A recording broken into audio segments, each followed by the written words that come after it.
The Light 95.9. Oh, she is back. Yes, she is. Wanda Brunstetter. The name of the book is The Mockingbird Song. All right, these are a series of it. So let's talk a little bit about this book. Can you tell us a little bit about the second book in your Greenhouse Mystery series? What's the storyline in this? The second book focuses primarily on the oldest daughter, Sylvia. She's a widow with 2 young children.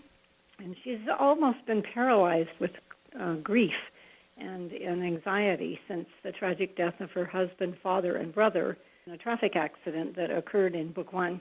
Sylvia tries to help her family in the greenhouse while caring for 2 young children, but she really doesn't want to be there. She prefers to be not have to deal with customers, and she prefers to be with her own children. But Sylvia's mother in Book 2 starts to hover a little bit, and she's not liking what Sylvia is up to. Sylvia has taken up bird watching, and soon she meets an Amish man who teaches her about some of the local birds. But Sylvia's mother doesn't trust this man. His name is Dennis Weaver, and as the relationship begins to sour, mysterious attacks on the greenhouse start up again. What's it been like writing an Amish mystery series? Well, actually, I've written 2 other mystery series in the past. It's been a while, though, and so it was kind of enjoyable to start writing another one. And the really fun part for me is coming up with suspects and trying to keep my readers from guessing until the end who was responsible for the vandalism that's been done to the King's property in this series. Well, let's talk about briefly the main characters in the Mockingbird Song. You have any favorites? Well, Sylvia, of course, and Dennis are the 2 main characters. And I really like Dennis. He's not only a kind man, but he's interested in bird watching, which I'm interested in bird watching. Both my husband and I are. We feed the birds and we take care of the birds in our yard, and we just love to watch and learn about birds. And Dennis has a special way with horses also. And Sylvia's 2 children like Dennis, which is a plus, seeing as to how he's interested in their mother. But overall, I would say he's one of my favorite characters in the second book. Well, in this book, first, before we get that, I want to get back to you, ask you this. You enjoy photography. I do. Yeah, my husband and I both do. He's a little more professional at it than I am because he's taken some classes, but it's a fun hobby, and we both enjoy doing it. You think there could be a book on birds or something, just as an idea? Maybe I know you got enough to do, just a thought. Well, I know. I always have new ideas floating through my mind, but in this particular series, each one has a different bird title. You know, the first was the crow's call, and now the mockingbird song. And so I try to bring out information scattered throughout the book, a little bit here and a little bit there, about maybe that particular bird that is mentioned in the title, and perhaps some other ones as well that are specifically found in Pennsylvania. Of course, some of these birds are nationwide, but some of them they are in Pennsylvania, whereas they wouldn't be in the state of Washington. And it's fun learning about them. Yeah. You're also you're co-writing with the family members, right? Actually. Jean, my daughter-in-law, Jean, and I just finished a book that will be out this fall that we co-authored together. It's called The Blended Quilt. And then we just got the contract for a new novella collection with my granddaughter in it and my daughter-in-law. So there'll be 3 stories, one by each of us, and that'll come out next year. Oh, my goodness. You got a lot. You're a really busy person. Yeah, but we're that's keeping great. busy. Well, that's wonderful. Hey, how are you doing with this pandemic? Have you been traveling at all, or you just been staying at home? We haven't really traveled too much. Nothing out of the state. We've made a few trips to a couple other towns in our state for various reasons. But we're not really planning to go out of state probably until August when I have a signing tour. Okay. Well, that's great. You're going to be coming our way in Ohio? Not this year, but next year we really hope so, because I have a brand new series starting next year, and it's set in Ohio. Oh boy. We'll have to remember excited that. for that. I'll have to make a note of that. It'll be around August, I think, the first book releases. So about a year from now, and we'll be looking forward to hopefully coming back. all right, many of your books include some, which I think is great, bonus Amish recipes. Can we expect to find any in this book? Absolutely. Sylvia's been cooking.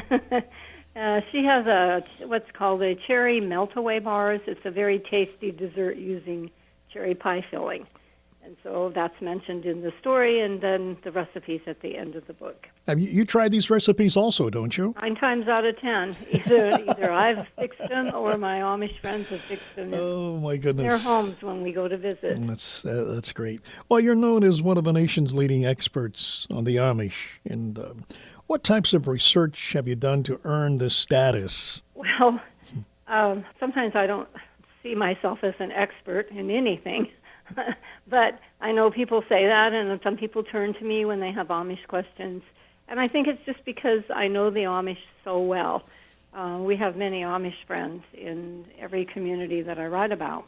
And some of them have even come out to the state of Washington to our home and visited with us. So it's just that time spent with them.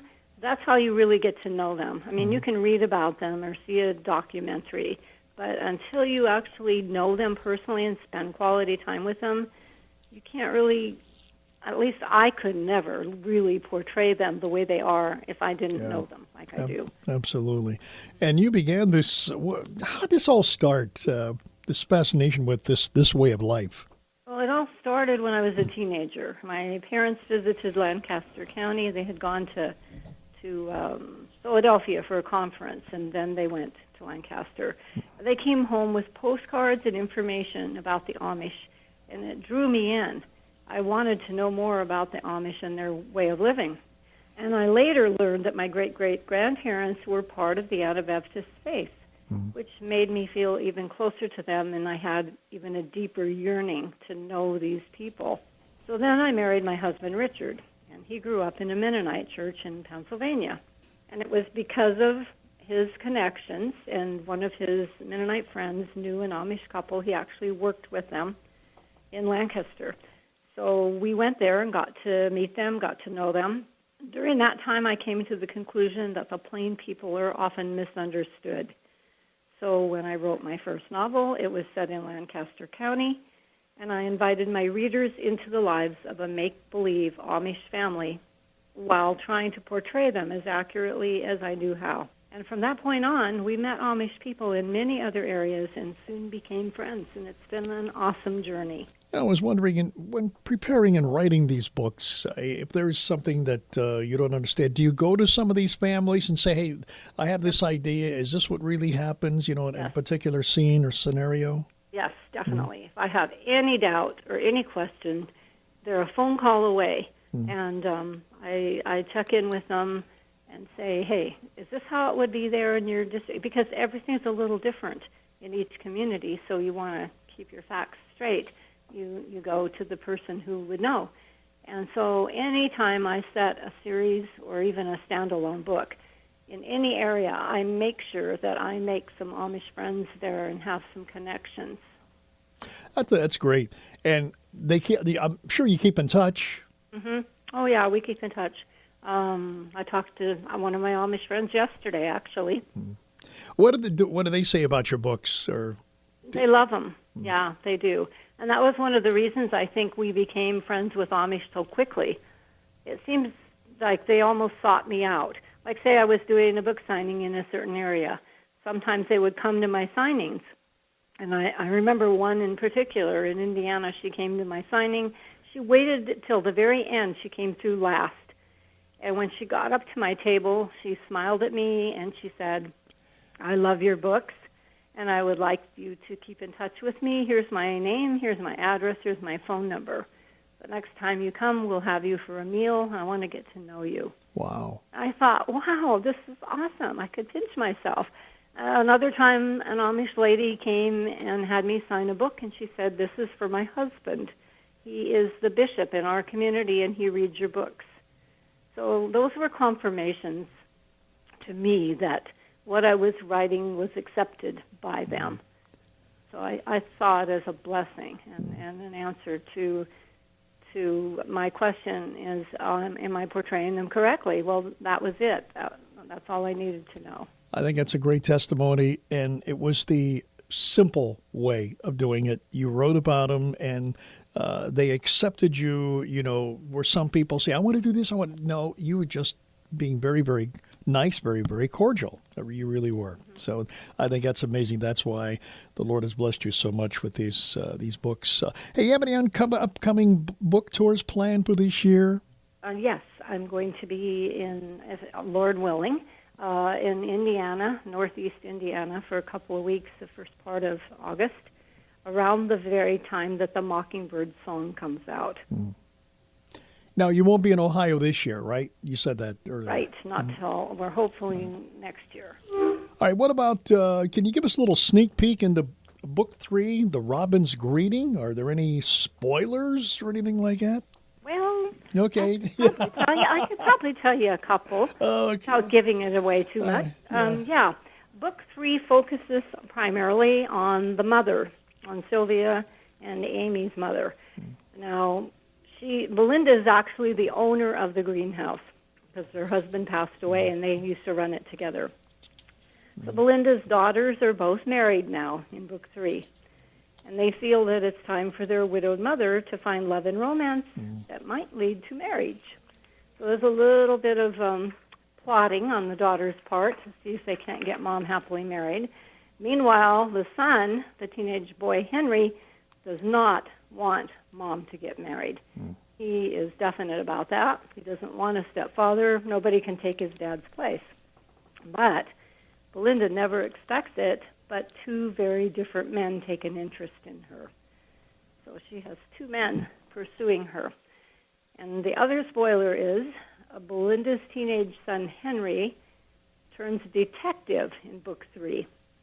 And he will not give up until he discovers who's responsible for the vandalism that's been done on their property. More to come. That's great. Listen, if we need more information, like where can you go online and keep up with all you're doing, and where can they purchase your books? Well, my novels are available anywhere books are sold. My novels, my cookbooks, any place books are sold. You can find them online or at your local bookstores.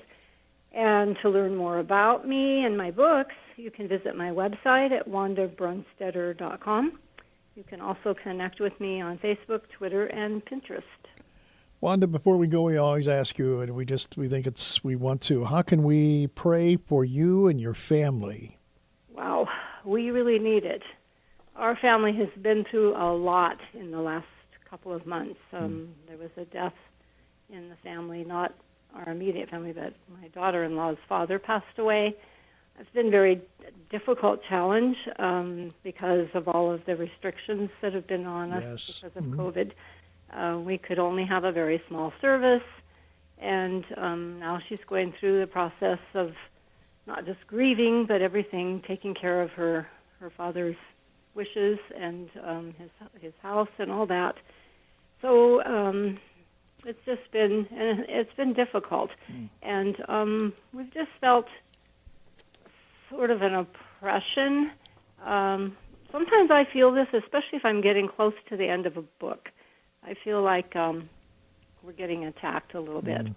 Yeah. So we just need prayer that God will give us a sense of peace, the ability to keep on keeping on, doing His will, seeking His will, and that He will particularly give us, all three of us, that are co-authoring even in the days ahead, to give us a direction as to what to write. I'm just amazed sometimes when I hear from readers and they tell me something they read in one of my books either changed their life completely or helped them through a difficult time. And that's why I write. I write because I want God to reach people through my words. Well, you're doing a great job. God is using you in a mighty, mighty way in your books. So I'm going to look forward, hopefully, We want to talk again when book 3 comes out, and we'll talk about that soon. In the meantime, thank you so much for giving us some of your time today. Really appreciate it. Thank you for having me. It's always my pleasure. Wanda Brunstetter, the name of the book is called The Mockingbird Song. Blessings to you, my friend. Thank you. Same to you.